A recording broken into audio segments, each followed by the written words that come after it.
Over the past couple of days, we brought you an in-depth look at the narrative surrounding the proposed Grassy Mountain Coal Project. The potential open-pit coal mine in the Crow's Nest Pass has gathered support from some and scrutiny from others. In video journalist Ainsley O'Reilly's final part on the three-part series, she explores the project's environmental impacts. Ask anyone what their main concern is with the Grassy Mountain Coal Project, and you'll likely get the same answer. Selenium. Selenium. Selenium. Selenium. Selenium is an essential nutrient. It's a powerful antioxidant that humans and aquatic organisms need. The problem is contamination is a known byproduct of coal mining. Selenium is safe at the levels the mining company is proposing. However, scientists say the risks build up over time. When the selenium is at about 2 to 4 parts per billion in the water, that's a high enough concentration that it can accumulate sufficiently in algae to pose a risk to any of the organisms that might be consuming that algae higher up in the food chain. The Grassy Mountain Coal Project will operate within the Old Man watershed, a basin that supplies water to thousands of southern Albertans. Will they be able to remove it? And how much will they be able to remove? Because we're talking large amounts of water, and so it's a very large scale. Water from the project will also run east through Saskatchewan's river system. A comparison that's been used over and over again is what's already being done to treat selenium contamination west of Grassy Mountain to existing mines in the Elk Valley.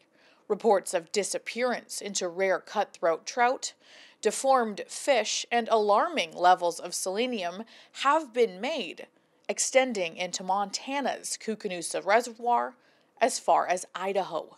Have never seen data from Teck Coal that shows that their treatment facility is effectively reducing selenium in the water or in macroinvertebrates, algae, or fish downstream of the Line Creek wastewater treatment plant. In 2020, the U.S. Environmental Protection Agency demanded the BC government hand over Teck Resources data after finding toxic reports of the heavy metal. Riversdale Resources, the company behind Grassy Mountain, provided 20,000 pages of detailed information, highlighting the project is specifically designed to manage selenium. Officials stress the benefits of a new age mine that boasts modern technology, no tailings ponds, and the ability to reuse and recycle the existing surface water or groundwater.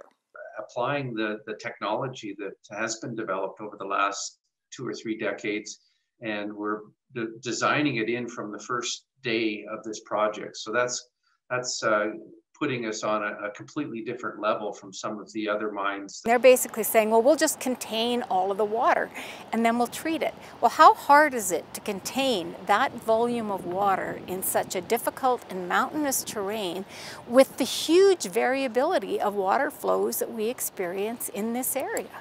Robin Campbell, president of the Coal Association of Canada, says that water is important, and the miners within the community know that. The miners that are working in that mine live in the area, so we understand the importance of water because we're going to drink it. You know, our kids are going to use it. The proposed mine is located near Treaty 7 Indigenous lands, and Riversdale Resources has received letters of support from every single chief and council. That's unprecedented. Many Indigenous community members look forward to employment opportunities, but a booming online presence has been made by those opposing the project, upset that there was no consultation with its members. Is not just a recognition of Aboriginal title, but actually the protecting of Aboriginal title on Indigenous land. Indigenous land should equal Indigenous choice, and in many of these industry projects, Indigenous people have not consented. Provincial and federal regulators are currently reviewing the project. Canada's Minister of Environment and Climate Change, Jonathan Wilkinson, declined Bridge City News' interview request. If approved, construction for Grassy Mountain will begin this coming fall. For Bridge City News, I'm Ainsley O'Reilly.